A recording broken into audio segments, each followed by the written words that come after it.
የፈተና ጭንቀትን ለማሸነፍ 5 ፈጣን መንገዶች። በፈተና ወቅት ጭንቀት መስማት የተለመደ ቢሆንም የሚከተሉትን 5 ቀላል ዘዴዎች በመጠቀም አእምሮን ማረጋጋትና ውጤታማ መሆን ይችላሉ።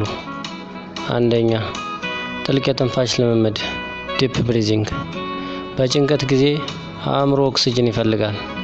ቀጥ ብለው በመቀመጥ አየርን በረጅሙ ወደ ውስጥ ይሳቡ። ይህንም ለ4 ሰከንድ ያቆዩት። ከዚያም በዝግታ በአፉ ይዋጡት። ይህንን ከ3 እስከ 5 ጊዜ በመደጋገም የልብ ምትዎን ያሻሽሉ። ጭንቀትዎን በቅጽበት ይቀንሳል። ሁለተኛ፣ መጀመሪያ ቀላል ጥያቄዎችን ይስሩ። ፈተና ሲጀምሩ አስቸጋሪ ጥያቄዎች ላይ መጣበቅ ጭንቀትን ይጨምራል።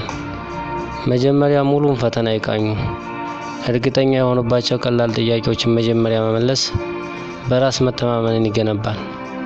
የጨመሩት ነጥብ አእምሮን ያረጋጋል። ከዚያም በኋላ አስቸጋሪ ወደሆኑ ጥያቄዎች ይሄዱ።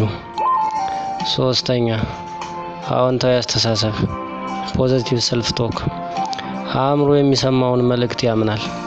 ይህ ፈተና ይከብደኛል ወይም አልችልም ከማለት ይልቅ እስካሁን ያጠናሁትን በደንብ እገልጻለሁ ወይም ይህንን ጥያቄ ለመረዳት እችላለሁ ብለው ራስዎን ያበረታቱ። አዎንታዊ አስተሳሰብ ለጭንቀት ትልቁ መድኃኒት ነው። አራተኛ፣ አካባቢውን ችላ ይበሉ። አንዳንድ ተማሪዎች በፍጥነት ሲጽፉ ማየት ወይም ድምፅ ማሰማት ጭንቀት ሊፈጥርባችሁ ይችላል። ትኩረትዎን ሙሉ ለሙሉ በወረቀቱ ላይ ብቻ ያድርጉ። በአካባቢዎ ካሉ ሌሎች ተማሪዎች ይልቅ በራስዎ የፈተና ሂደት ላይ ማተኮር የተሻለ ውጤት ያስገኛል። አምስተኛ፣ የውጤት ፍርሃትን ያስወግዱ።